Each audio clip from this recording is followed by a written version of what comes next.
On behalf of Exclusive Books and Sifiso Publishers, welcome to the Pretoria launch of Equal But Different. We hope you guys have a great time and have a glass of wine on us. Hi, my name is Thabo Mokwele, obviously known as Tbose. I'm with Kaya FM, and I'm going to be your moderator for today. I think it's a very powerful day, and not only that, symbolic in so many ways, because most of the time when we speak about gender equality, you'll find that it's a room packed with only women. And if there's a man in the crowd, they'll be asked, dude, are you okay? Why are you doing here? All right? And it's even worse when that person in the room is Somizi. You're like, okay, we get it. Equality, or gender equality, most importantly, it's a very, I think, a national interest issue. And an issue that I think we need to pay attention to quite a bit. Just like we do pay attention to health, just like we're paying attention to BEE, just like we're paying attention to emotional intelligence. Almost everything. It needs to be part of our daily vocab. And I think today symbolizes the fact that they chose even a male to come and moderate this is symbolic. In that, here we are talking gender equality to try and address the position of a woman in society, yet we're getting a guy to moderate it. I mean, that for me is symbolic, and I think it is something that needs to be applauded, and thank you for doing that. I think that's visionary. I think it was Bishop T.D. Jakes who said it best. He said, he was also basically talking about what happened in the Garden of Eden. And he made point about Adam and Eve. And people always look at Eve in a bad light. And he said, the fact that she's different and the fact that she came second doesn't necessarily make her weak. Do you understand that? Actually, Adam exists because of Eve. Because it says that I would prepare you a helper. In other words, you can't help yourself. I'll get you a GPS. In essence, that's powerful. But that's where you need to see the power of who Eve is. And I think from now on, you'll look at it differently. And I always say, if the center can't hold, things fall apart. And if you are married, you know what that means. If she's not there, and you are left to babysit, you're like, baby, please come back home, because the center is not holding. Equal but different. The book about women leaders, and they are sharing their life stories. That's why we are here. It's a collection of empowering life journey stories from powerful women in leadership positions from South Africa and the world. The book obviously was written with a particular objective. The objective was to investigate how an ordinary woman who has made it, how did they overcome the so-called barriers? And those barriers are looked at through a T-junction. And I think a T-junction explains this much better, because when you're at a T-junction, you can either go back or forth, left or right, right? So this T-junction is gender, race, and social class. These three are the ones that the author has tried to investigate to see how they play in this world of women, in their fight towards equality. When you go through the book, and if you don't have one, I implore you, and I still say, man or woman, you need to go through it, because then you will realize the so-called cliche about she must break the glass ceiling. You'll realize it's a cliche. The proper term is there's a concrete wall that she keeps on pushing against every single day. But it's all in there. It's packed with personal strategies. It's not about reflection only. It's also about how do you as a person overcome barriers Personal tactics and strategies are part of this book. And some anecdotes that we can use in our daily lives, regardless of gender and background. And maybe you are thinking, who did they speak to? Well, I think Dr. Judy will take us through that. And as we take your question and answer, your questions later on, she'll even elaborate more. However, let me take this moment to introduce the people that you are really here to hear. I'm a radio host, so I'll talk forever. She adapted this book from her doctoral thesis. It's something that she's passionate about. Author, executive chairperson of Mbegani Holdings, Dr. Judy Dlamini. Please give her a round of applause.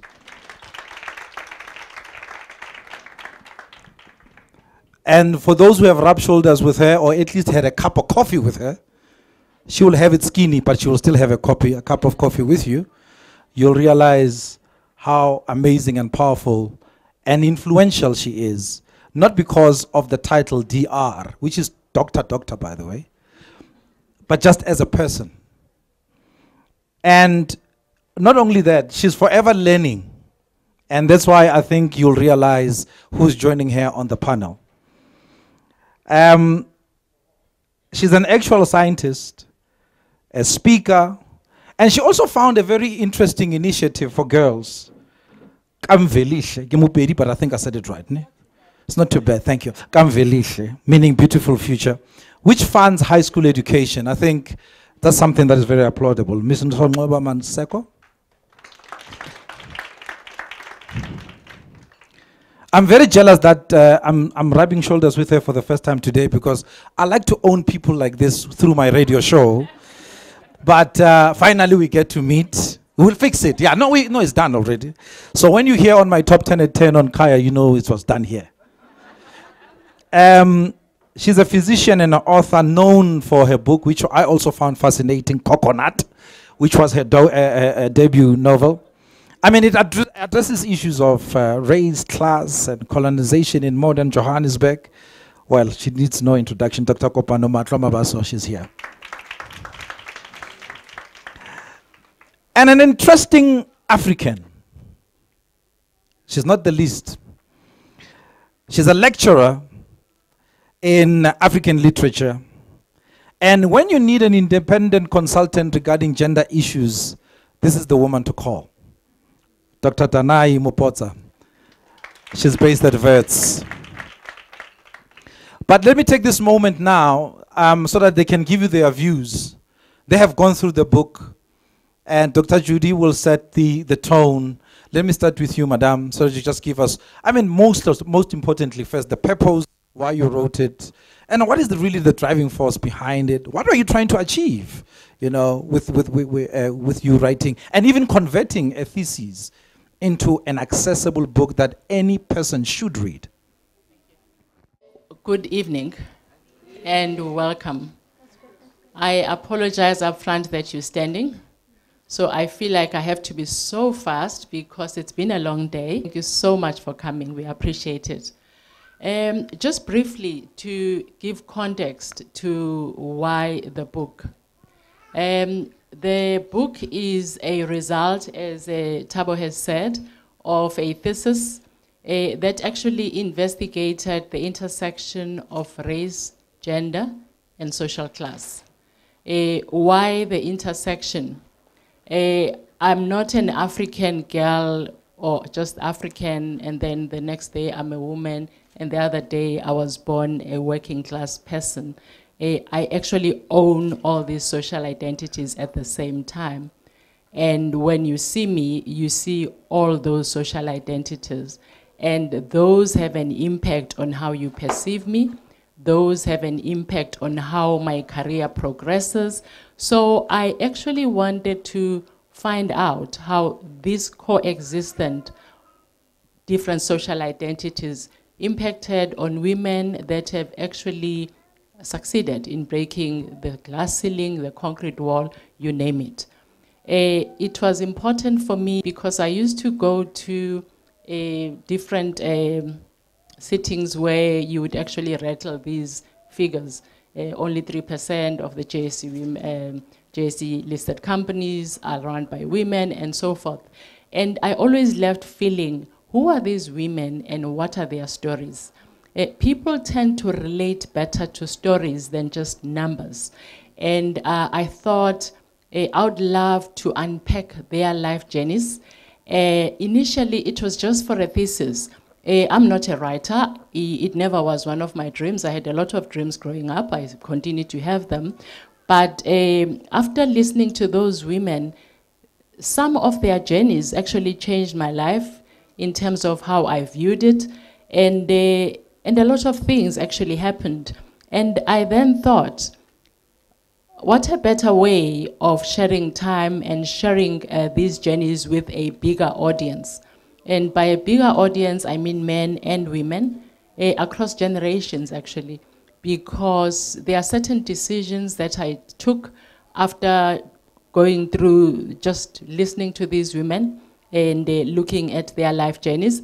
And I thought, if it could actually impact my life at this age, which is very close to 60, imagine what it would do for someone who's 30, someone who's 20, and even high school students. It's been quite interesting, actually, which has partially informed the selection of the panel that you see today. But before I go there, just to paint a picture, I interviewed a total of 20 women leaders. Not all of them are in the book because, as you would know, when you do your research, you actually have to get permission, and it had to be anonymous for the research, and people were happy to help me achieve my childhood dream. But when it came to the book, they said, no, you've got your degree now, that's all we're prepared to help you with, we're out of it, which I understood because some people are very private. So all in all, I interviewed 20 women leaders, though there are 13 in the book. Some of the women that are in the book were not part of the thesis. The beauty, though, is that when I do the conclusion and maybe partly in the introduction, there are snippets of information or wisdom that came from the women that actually didn't agree to be in the book. But it still serves the purpose because the book is meant to mentor, the book is meant to inspire, the book is meant to teach. And, but one of the things that came out, because there were two areas that I was looking at when I was doing my thesis. It was the intersection story, but also I was looking at words of wisdom in terms of what do we need to do to change the status quo so that there's gender representation at leadership level.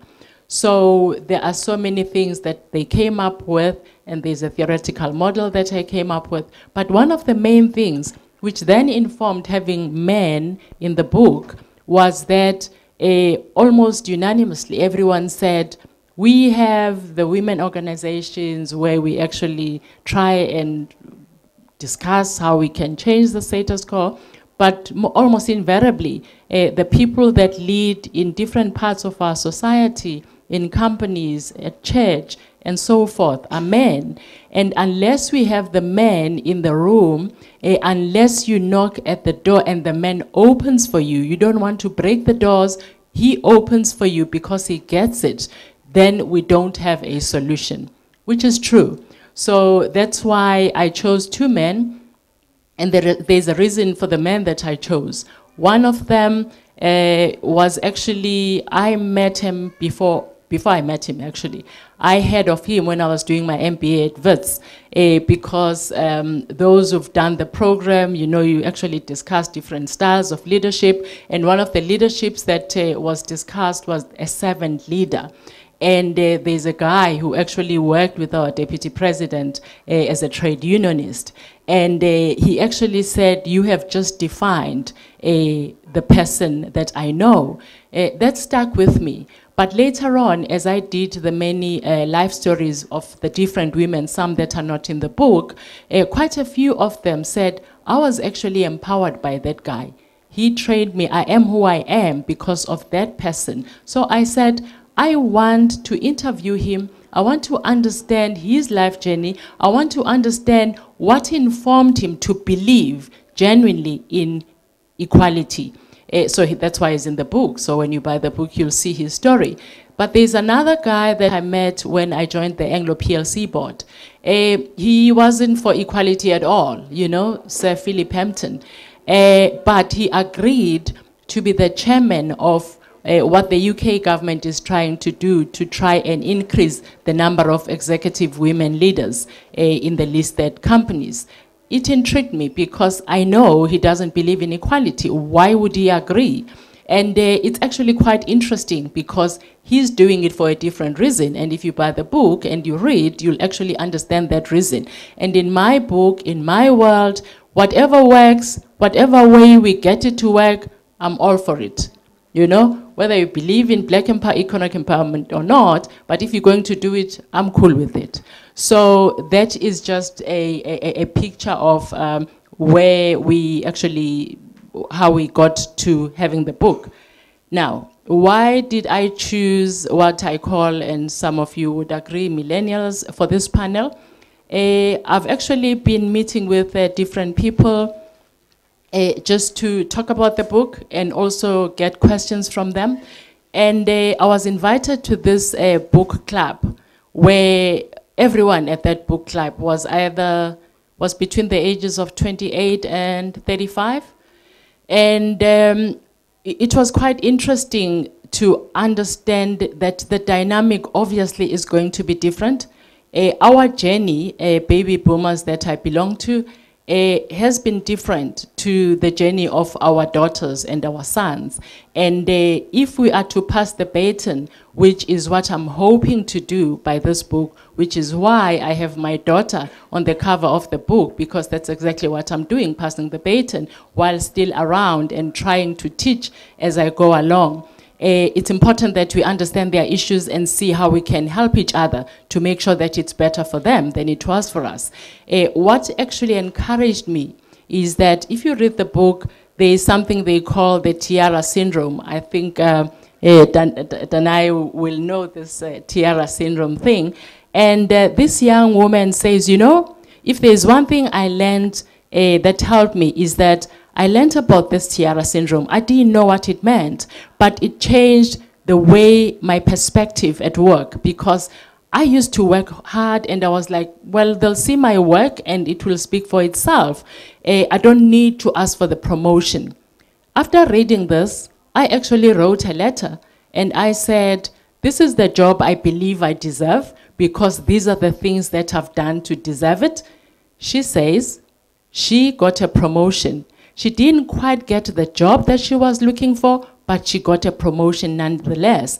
For me, that was like, you know, if one thing that you do changes the life of just one person, that's mission accomplished.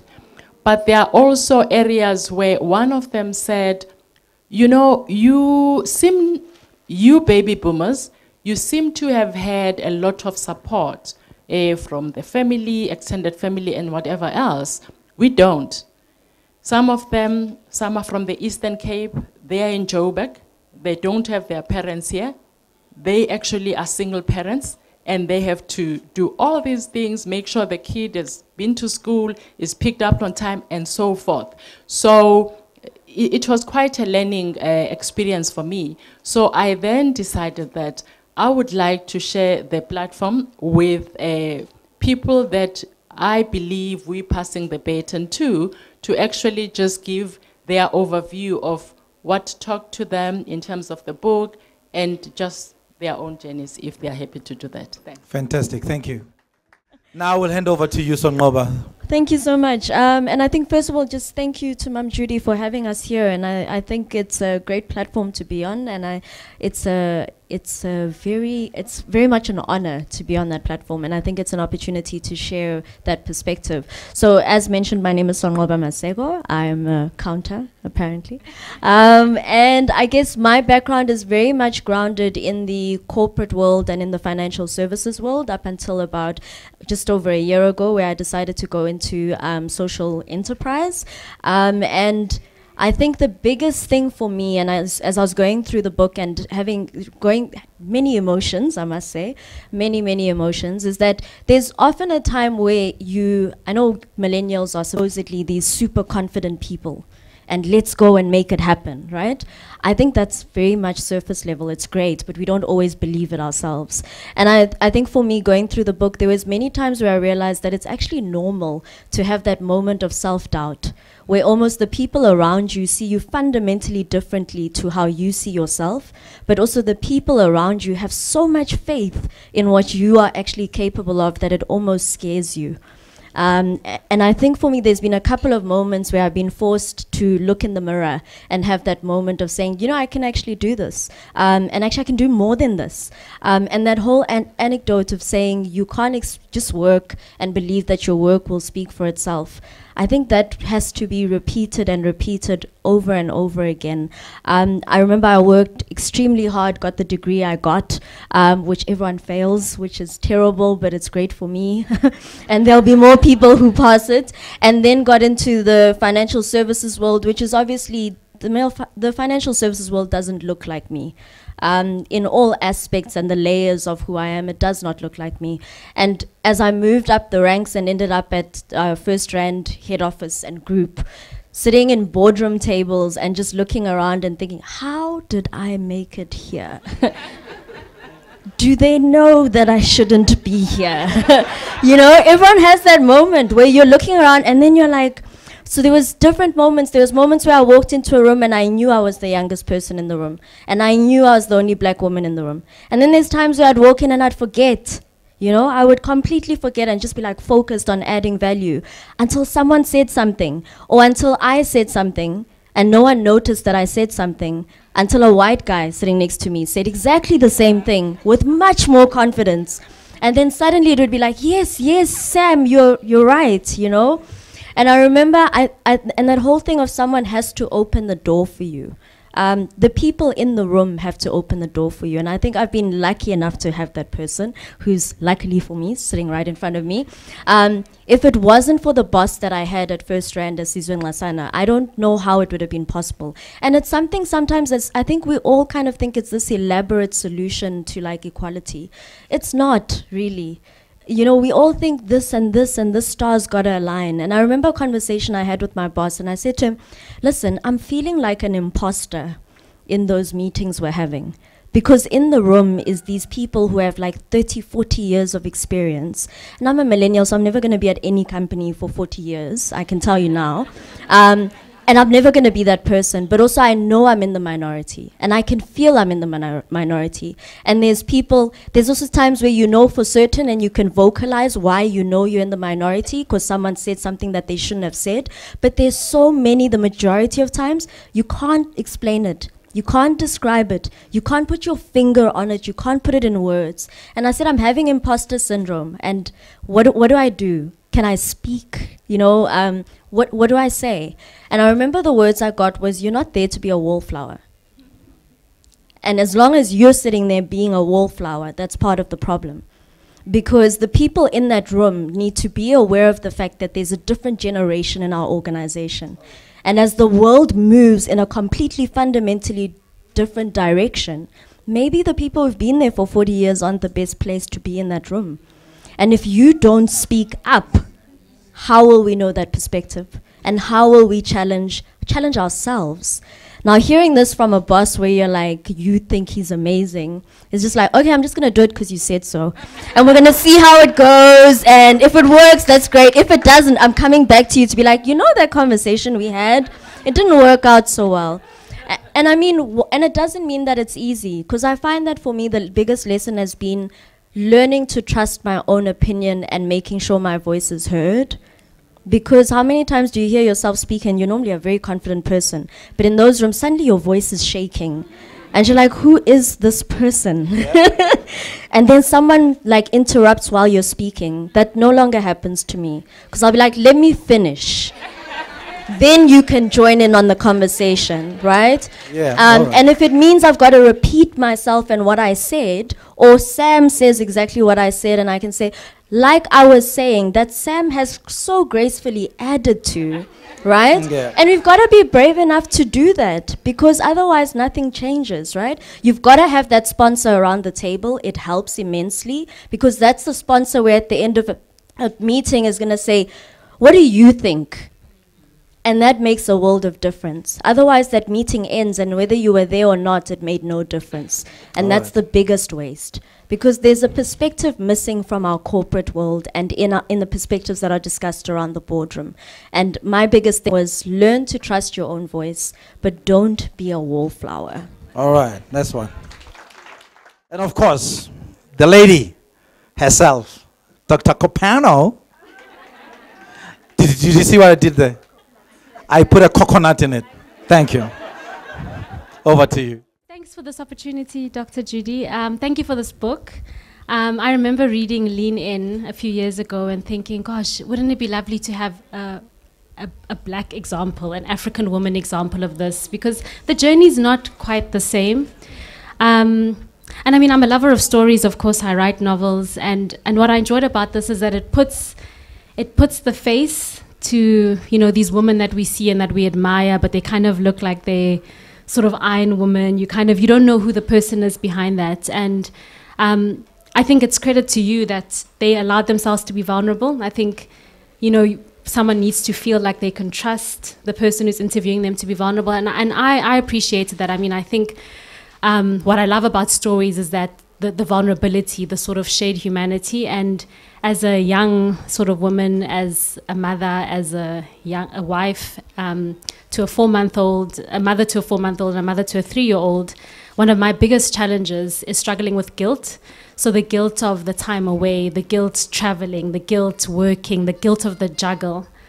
And I was so struck by these women who've done so much, who've contributed so much to society, that they too themselves were not kind enough to themselves, that they were very hard on themselves with the choices that they made.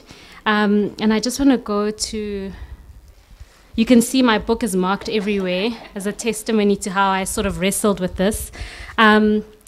Former Deputy President Dr. Phumzile mentions that women are often penalized for being mothers, for creating the next generation for the benefit of the society. They often sacrifice pay and career progression for the benefit of society. And I thought that was true, but I thought even more importantly, we penalize ourselves. We're kind of harder on ourselves than anyone else. And I imagine that many of you here today, they took a lot that you did in preparation to be here. You were preparing supper, you were finishing homework, you were thinking about, many of you are thinking about tomorrow, and I'm breastfeeding. I was expressing, I've been planning today for the whole week, you know? And there's a lot that goes into that, and we don't celebrate ourselves enough, and we're not kind enough to each other and to ourselves, that we don't just sit in boardrooms and kind of think, well, what color shirts and tie am I with no disrespect to the men, but that there's a lot that goes into us being in these spaces, and we need to celebrate that a lot more, and we need to celebrate each other a lot more. And I loved that these women were sharing those struggles and allowing themselves to be vulnerable. Another quote I loved, let me see if I can find, I think it was Maria Ramos who spoke about, I think it was at a bursary that was only for men, and that she fought that. And I thought, gosh, the importance of being troublemakers, that we need to shake up these spaces, that we need to be that we shouldn't hold back from being a troublemaker, because that's the only way that these spaces change. That the kind of the normal way of working, it doesn't favor women. And if we're going to be scared to be troublemakers in the workplace, even in the home sometimes, things won't change for our daughters and for our granddaughters and even for our sons, because our sons benefit from a more just and a more equitable society. And as a public health person, as a doctor, I mean, we see that even with, a lot of people are, a lot of the literature is now showing that we're never going to get to the end of HIV if gender equity is not addressed. That women are not asserting themselves, are not negotiating the way that they should be, because our society remains extremely patriarchal. And then with regards to class, what really touched me is that a lot of these women speak about the help that they have in the house, right? And there's privilege as well with this gender equity thing, that some of us are more sort of equitable than others, that it's the sacrifice of the nanny who's taking care of your child that allows us to sit in these boardrooms. And isn't that a conversation that we need to be having as women as well? That are we creating enabling environments for the women who are sacrificing their kids to allow us to get ahead, right? And that struck me, because that's something that we kind of forget. We're trying to get ahead and we're trying to get into the boardroom, but there's someone taking care of our children whose kids are not seeing them. So the class issue, and that this thing needs to be pervasive across our societies, not just for the elites, not just for the well-read, for the learned, for the well-heeled, but for all women, because that's when it's really going to have an impact on our society.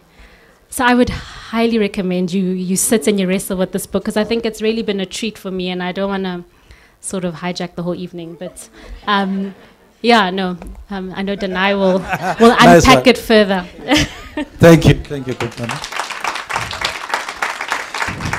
I mean, you lecture on these issues. You talk about gender issues, and I think one of the misunderstood words or labels is the one feminism.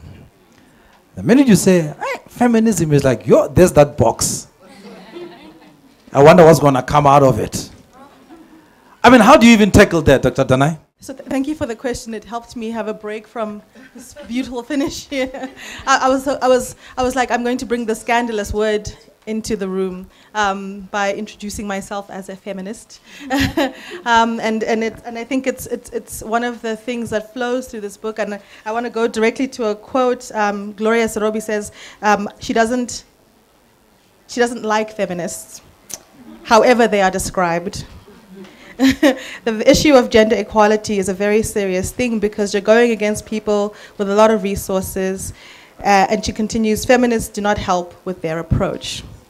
So it's not that everyone likes us, to gently, mildly put it. But I want to start with maybe the cover, which I was thinking about this afternoon, and I found compelling in the sense of thinking how stories give color and how stories fill, and how I came to think about the way I live as a mother to a daughter who has a mother, as a feminist teacher, and as a scholar and a writer.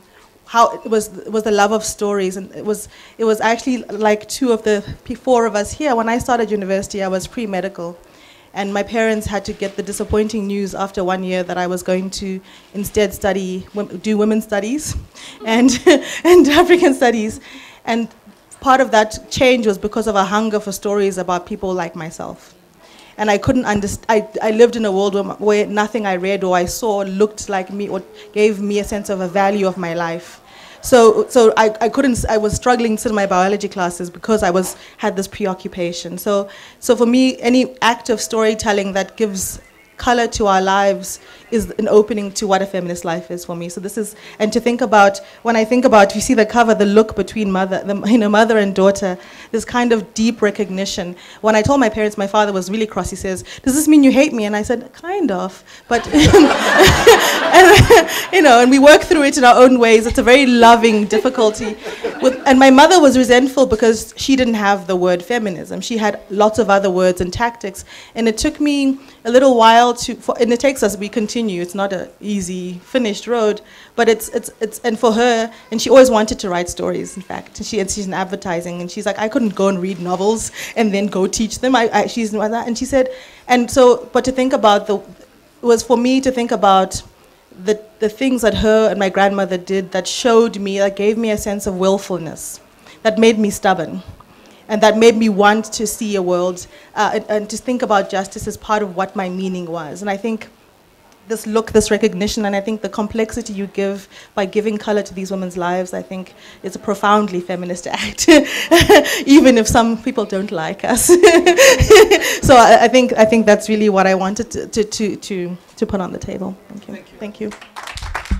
To sort of put you at ease. Every man is a feminist. It started with their mother.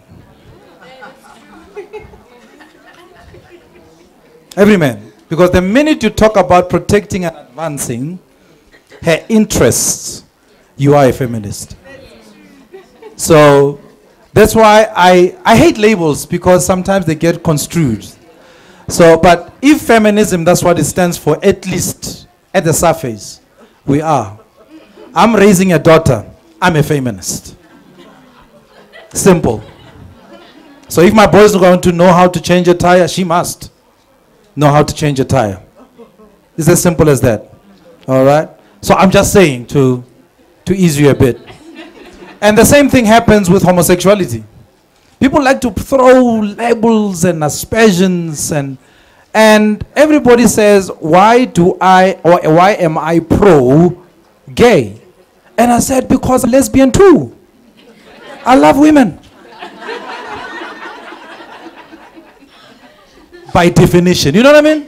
So people don't even really pay attention to the little things that we say. But in any case, the panel is here, Mom Judy is here, so throw your questions. I'll take 3 at a time, and you can ask who you are directing that question to, and let's try and answer that. We've got about 10 minutes to do this, and then we'll have a book signing.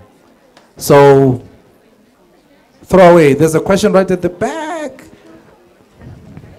I think come forth, because I think I like your jacket. I want to see it closer. There you go. Hello. Congratulations on your book, firstly, Doctor. And my question is that on the back of your book, you said that you believe that you'll see equality in your lifetime over all spectrums. So I want to ask, do you believe that that will happen because of all the information that you gathered while doing your thesis, or is it because that it's your hope that that will happen in your lifetime? Oh, interesting question. All right. Good evening. Thank you for the book. Well, I would say you are a driver for equality, and you've said in a number of boards. Now, how did you drive the agenda of equality in the corporate world, where, you know, generally boards don't really connect to the general people or never get exposed to the general people in the organization? But did you make it your agenda to ensure that there is equality?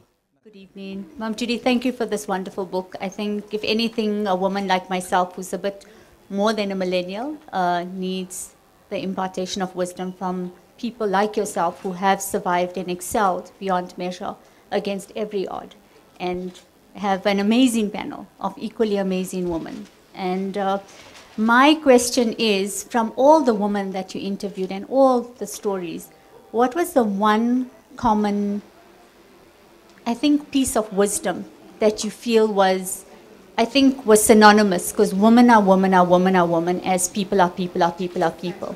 So what was the one thing that you took that you feel, if we had to read the book, we'd probably come to the same thought? Thank you. Thanks very much for those questions. You know, I'm an optimist. Optimists tend to dream.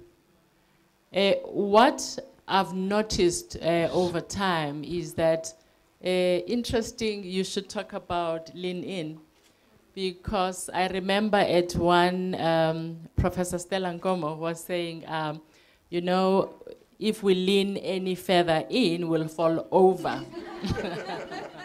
So, it was interesting in that about 2 weeks ago, I went to a presentation of a report that interviewed 1,000 women, and actually men and women, and it was actually investigating the root cause of where we are in terms of not progressing to senior levels as women.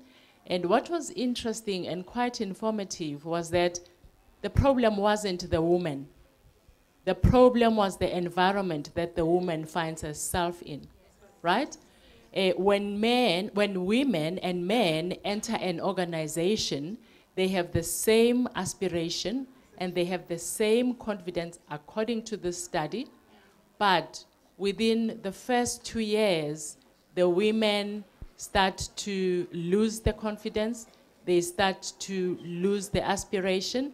Why? Because there are microaggressions daily that she encounters.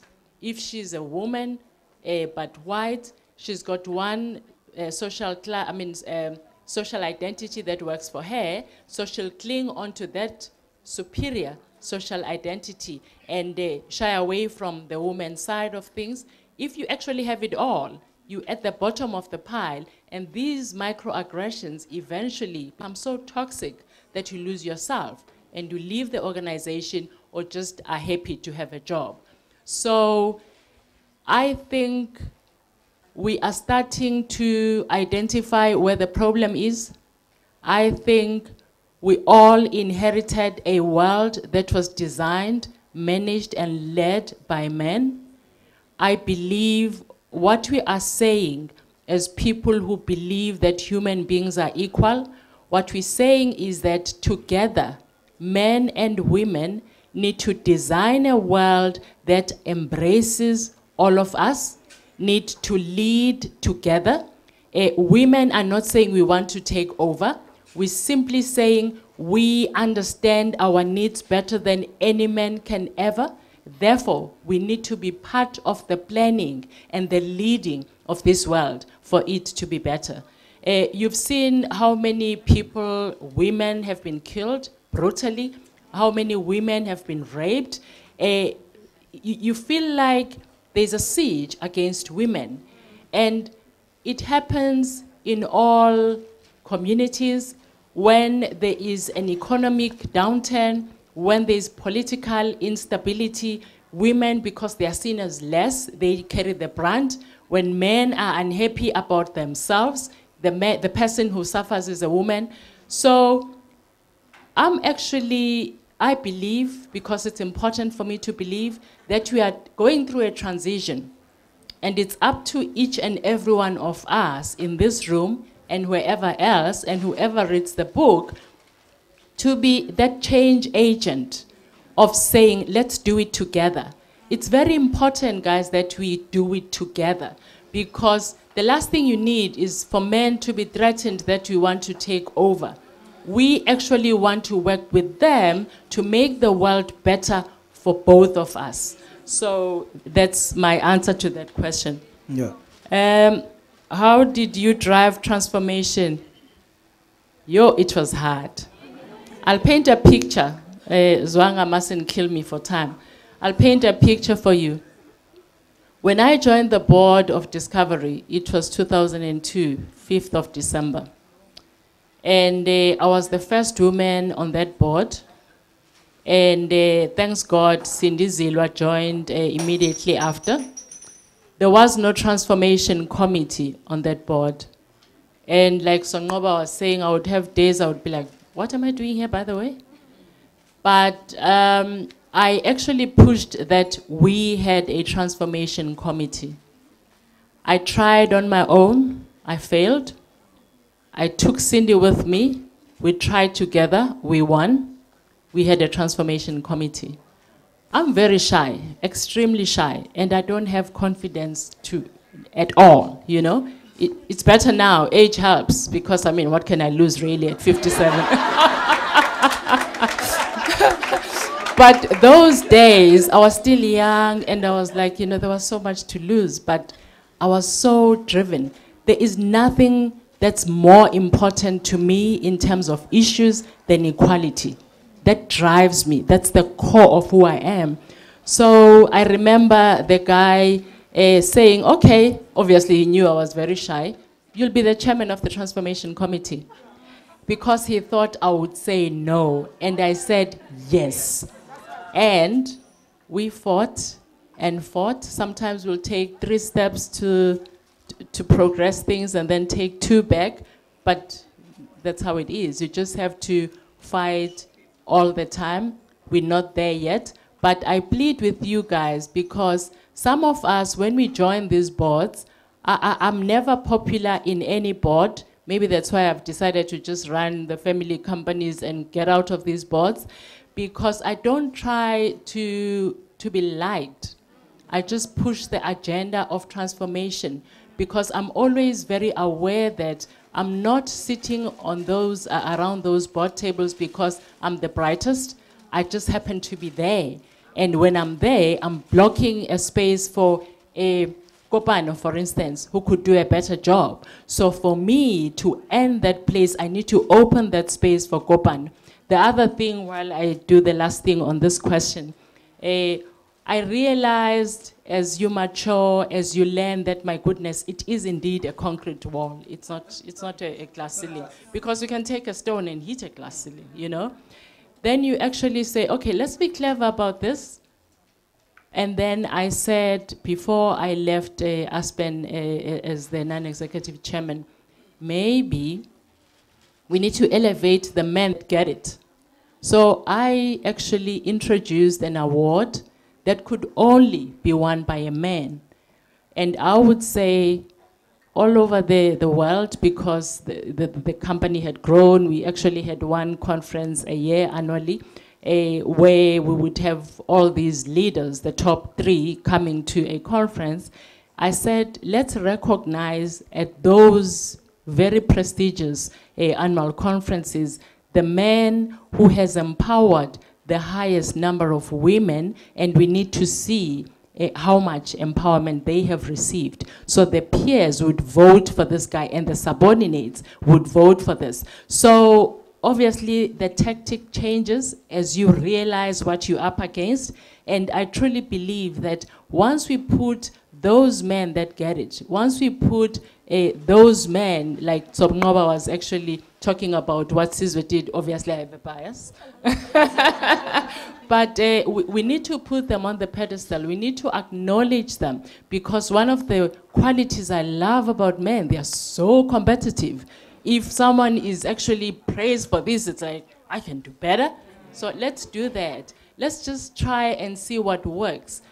But guys, the problem is not with us as women. The problem is the world we inherited, and we have collectively to change it. The last question is common thread. There were so many things that were common. One of them is that all the women that I interviewed, and I mean all, African American, white American, white Canadian women, South Africans, colored, Indian, African, you name it. Each one of them had a sponsor growing up. Each one of them had someone in their family who said, you can do it. You know, it doesn't matter what the world threw at them. It doesn't matter what the world tried to make them believe, but they knew, I have my granddad who believes in me, or I have my mother. And it's the same with me. In spite of being shy and a lot of other weaknesses, my parents thought I could do anything and I could be anyone. That was a common thread. The other one is that it was quite interesting. I'm very positive about the future, because of the 20 women that I interviewed, 4 of them had house husbands, 3 had house husbands. The other one had a man who actually took a lesser position to ensure that her career flourishes. It's amazing. And it's interesting, though, that all those women refused to be in the book. Right? But what it just tells us is that things are changing, because those 3 men had qualifications, but they actually said, your career seems to be doing better than mine, and the kids are suffering because I'm also trying to push mine. I'll take a back seat. That's one. What other thing? Read the book. Oh, yeah. Questions. One, what role would this book play in the life of a woman who finds herself in an abusive relationship that threatens to end up like the one that Karabo Mokwele found herself in? The second question, what is the one thing that men can take away from this book? It's a wonderful book. Okay. My question is, where to from here? You're talking of passing on the baton, but there are others that are within your age group that need to understand and have the confidence that you are talking about. Where to from here? When you have published this book and we are reading it, what more can we get?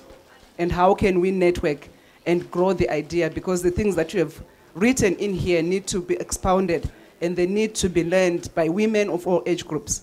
So my question is, where to? I would like to know, what would you say to your younger self? And to the millennials, what would you say to your future self? And I'm asking this question because I'd like to find out, what legacy do you think you've left behind? And to the millennials, what legacy do you hope to leave behind? Thanks. My question would be, so if you are from an entrepreneurial background where it's not an institutionalized sort of space where there's forums, EE forums that sort of assist with this sort of things, how do you sort of push that concrete wall through to be able to participate in, economic deals that happen that we get left out of? Thanks for those questions. Abuse, what can I say to a woman? What will they learn from the book? And also, what's in it for men in this book? Okay, cool. The biggest thing, I believe, that a woman who feels vulnerable will get out of the book is just reading about the life journeys of these women. Some of them come from rural areas. They started off, there was no hope that there would be anything, but they became somebody. That tends to inspire you. It actually tells you there's hope for myself. The amount of self-investment the women in the book did, because I truly believe that the more you invest in yourself, the more you empower yourself, it actually builds the belief in yourself. And then the more you love yourself is the more you will not allow anyone to abuse you, right? It really has to come from you. You have to be happy with who you are, because some women stay in these abusive relationships because of a lack of self-investment, lack of being able to take care of themselves. So sometimes, having said that though, sometimes people stay in these relationships while they can actually take care of themselves, and sometimes they're even taking care of their partner, but because they don't believe in themselves, they don't love themselves. So one of the things I said when my granddaughter was born is that my prayer for her is that she learns from a very young age to love herself unconditionally. That's so important, because when you love yourself, there are certain things that you will not allow anyone to do to you, right? In terms of men, I really believe that when men read this book, they will then understand the woman's perspective. They might understand the many things that women do and are not appreciated. The world doesn't appreciate women. I think Phumzile captures it very well when she says, we sacrifice our bodies, we sacrifice our careers, we sacrifice our earning capacity. Why? For the generation of the species. Everyone here is born of us, but we actually take a backseat. You are away for 4 months. When you come back, you have to start at, over. The promotion is delayed, the pay cut, just equity in terms of pay is not there. One of the analogy I use is, if you had 100 soldiers and you said to 46 of them, you go and do your best, we will reward you, we have to win this war. And to the 54 you said, you know what, we'll give you 25% less than the 46, and by the way, give it your best shot, but don't outshine the 46. That's what we do when we raise these kids. That's what the world does, but we expect to win this war. How? Because life is a war, and you have to fight it collectively together with equity in mind. Everyone has to be rewarded equally. Everyone has to give it their best, not to say you can't outshine your husband because he'll be threatened. You'll lose your marriage. It doesn't work like that, guys. So it's a problem. Where to from here? I want to understand your question. Where to from here for me as a person? What I'm doing currently is that I'm identifying schools where I can give the book for free, go and talk to those young people, because I truly believe that if we are to change the status quo, we have to start with those grade 8s so that it just becomes like normal for them. And they see this auntie or gogo who actually has walked the journey and is actually available through the book. There are only 24 hours in a day. And I still have a full-time job. And I do have a granddaughter, a husband, and a daughter. So I'm hoping that the book will allow me to access those people that I'll never meet. And it becomes easier after that. But yes, I am doing the book club talks and stuff like that. Yes, thank you. Nice one. The last one. Last one. Younger self, it's not the last one, your twin. Oh yes, it's still about entrepreneurship, yeah. yes. Younger self, simple. If I was to talk to my 18-year-old self or 25-year-old self, I would just love myself unconditionally from day one. Because I've only learned in my 50s to start loving myself. All my flaws, you know, when you're younger, at least for me, I focused on all the things that I wasn't rather than the things that I was. I focused on the things that I couldn't be, and it's such a waste of energy. Because if you love yourself, you embrace yourself, your strengths, your weaknesses, that's the package you are dealt with. And if you love yourself, then you become confident, because it's like, I'm good, you know? So that's what I would have said to myself. All right. Entrepreneur, it's tough, hey? You remember what Andile said, Sonqoba? He said when they were putting the deals together well before your time, when we were grappling with these deals in the 90s, initially they won't say anything about women, and then government came and said, well, there must be maybe 5% for women, and they'll be like, yeah, at most 5%. You know, what I've learned, obviously each one of us can do it their way, but it's all up to you. You know, it's all up to you. You start the consortium, you call the men in your own terms.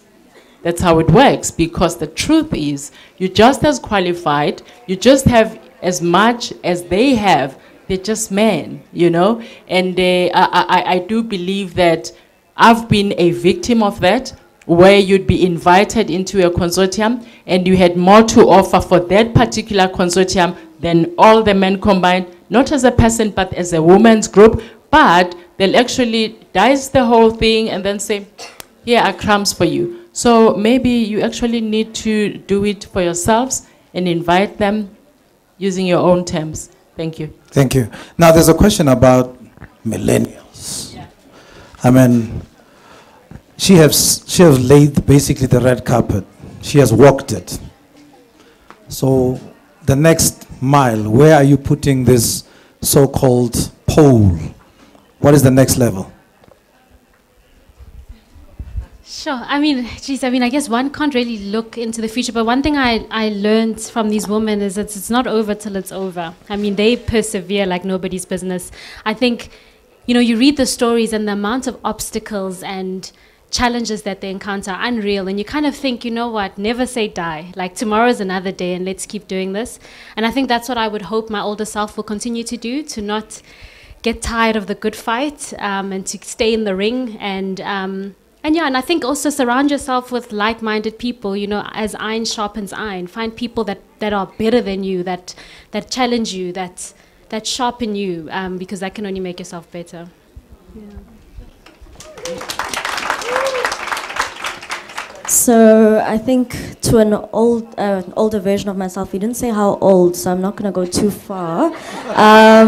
But when I think about it, there's a couple of things that I think came out of the book that I think is stuff that I keep repeating to myself, and I probably will for a while. The one is exactly what Kopano was talking about reading Dr. Phumzile Mlak's story. And I mean, look at who she is, where she is, right? And you think, well, she's sorted now. And she's still going, right? And in the book, she talks quite candidly about like how difficult it's been to fight the equality fight and to get to where she is. And even where she is now, how the fight is still real at that level. And I'm just like, but I thought at that level people got it. They don't, right? So for me, it's been that whole thing that every time I'm tired, you feel tired and you're like, no, it's going to get better. It may not get better for a while, but we've got to keep fighting that battle. So that's the one piece of advice that I keep giving myself. And then the other piece was a quote from the book, I think right at the beginning, in some reflection about the different stories, was, as a working woman, you will never have balance, whatever that is. What is important is getting your priorities right most of the time. So for me, it's just forgive yourself for the other times where your balance isn't right, and just accept that there never will be balance. It's such a liberating bit of thing to take on, yeah. Okay, so I guess for me it's, so how to be willful when being willful means hitting against the wall like constantly and being hit back constantly. And when I teach mostly postgraduates, undergrads I let them be more optimistic because I have the dense courage of letting them be more, so if we get to teach Kopano's book next to, Sol Plaiki, so for me that's incredible because I get to teach in the only department of African literature in the world. So I'm in a really optimistic place in that sense. But with postgraduates, I say, I don't want to hear conclusions where you say, and at the end, this is the future. I'm like, nope, I want it deeply pessimistic and cynical. And for me, this is the kind of complex optimism that recognizes what it means to hit the wall constantly. And I think this is the kind of where you love, when you love and you act love as a verb, that you hit against this wall. But there's no gain that's obvious or immediate because it's not there, it's just the wall. And I think that's something that I would want to think with. Lovely. And I think from a man, and even when I read the piece about what the Deputy President said in the book, even Barack Obama is in this book, by the way. So when you read and you hear what they say, they also reflect back to what I always heard Louis Farrakhan say. And when you think about Louis Farrakhan and what he represents, you see Islam, right? And when you think of Islam as a religion, immediately you think, hey, it might be a bit oppressive, right? To women especially. But here he is as one of the highest priests. He says, no nation shall rise above its woman. She's the incubator of knowledge. She's the first university the child attends. So you suppress her, you suppress the very nation you're trying to raise. So I think take heed of that. At least as a man or as a mother, pass that to your son. Because he must know that. You make her rise, the nation rises. Dr. Judy, last words? Thanks very much, Thabo. I just want to thank all of you for actually choosing to be here. I don't take it for granted. I really appreciate your presence and your engagement, by the way. Thank you. Thabo, for being such a good moderator. We appreciate you. We're very scared of you because we're going to grill us. Danai, Kopano, Sonqoba, I feel very young next to you. And I'm learning so much from them, by the way. My handsome husband here, thanks for your support always. I think one of my nieces is here, Baba. Thank you so much for the support. Thanks to the Luminance team led by Claire. Guys, I appreciate you. Thanks to Tulani from Brand Ambassadors. Thanks to Zwanga, who's actually put this together with the store manager at Exclusive Books, and all the eats that you're having, it's from Exclusive Books. We appreciate it. Thank you so much. And for those that have bought the book, I hope that some will buy more of the book. I'm happy to sign it for you, but thank you. Thanks. All right. Hi, my name is Monica. I'd like to say this was such a wonderful, wonderful book signing and book launch by Dr. Judy Dlamini. I think it really comes at an opportune moment where I think as a lot of women, whether you're millennials, whether you're baby boomers, generation X, Y, or Z, we go through constant struggles where we try to juggle between, are we being too pushy in the corporate environment? Are we making excuses for being simply who we are, awesome, wonderful women? And I think Dr. Judy has put it so eloquently in the title of her book, where we say we are equal but different.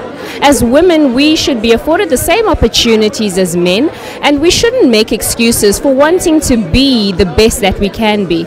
I've really, really enjoyed tonight and this book launch ceremony, and I certainly wish Dr. Judy all the best and all the success moving forward from here on today. Thank you. Dr. Judy Dlamini, thank you so much for this book. My mom told me about this. I am really glad that she suggested that I come here. It's very difficult sometimes as a young woman to actually keep the light burning in this world, and it's good to just have people like you that actually remind us how powerful we are and how great we can actually be. I'm about halfway through Dr. Judy Dlamini's book, and I love it because I think it's a fantastic guide for any young woman who wants to make a success of their career, and there is no better way of teaching than lived experiences. So to read other people's lived experiences, I think, is the best way to learn and to be informally mentored. I really can't wait to read this book. I'm already so inspired. I can't even wait to give it to my daughters, pass it on to the next generation for my daughters to read this and apply all the principles in this book. Thank you very much for the book. I have yet to read it. But yes, I take away the lesson of love yourself. I take away the lesson of don't be hard on yourself and continue the fight. Thank you. Hi Judy, it's Ingrid, and my message is we are so proud of you. You are one of the women that are really giving us hope as other women, and we really say keep it up, and we will be supporting you. Thank you. Thank you so much for this evening. As a black woman in South Africa, I'm very grateful that we have women like you, women that we can look up to and be proud of, and women who are willing to look back and empower the rest of other women. Thank you very much for that. God bless you. Thank you, Dr. Judy, for this book. It's really wonderful. What I would really want to see is when we have these women that you have mentioned in the book all together in one room, where we can share and talk and help us other women in the same age group. Thank you. This is a very important book, especially in the country when we are dealing with, inherent patriarchal relations that we're having in the country. When I actually saw the book, I got excited. I'm going to read it and I promise to review it. So we'd like to really thank you for this impeccable book. We know the impact that it will have in our lives. We're looking forward to reading it. Just by being here today, we've taken a lot just around women issues, how to tackle corporate issues, and how to be women of substance. Thank you. Thank you, Doctor, for being such an inspiration to us millennials. Will certainly make you proud, and that hope is going to come into realization, and that optimism indeed. Thank you, Dr. Dlamini, for being the woman that you are, such an inspiration to so many of us. Keep on shining, keep on being the woman that you are, empowering more and more women and men out there. This is such a fantastic book. I think I've got something to look forward to. I haven't read the book, but after what I heard, what the doctor said, this is a must-have. Thank you very much for it, and it makes me believe in myself more. We have sat in various boards together. Thank you for the book, but if you could help me with the opportunity to sit in the boards of the JSE listed companies. I'm a chartered accountant by birth and study. Thank you. Dr. Dlamini, this is an amazing evening, and again, we need women like you to share these, these pearls of wisdom and to transform what your intent is and what I guess all of us intend for. I'd like to say that it was an informative evening. I learned a lot, and I think equality is basically the biggest problem that we have. A lack of equality is the biggest problem that we have right now in our country, and I think it is crucial that we get to that point where we have equality, not only gender, but also economic equality that will solve a lot of problems in our country. And I'm glad that she's pushing the message forward. Thank you.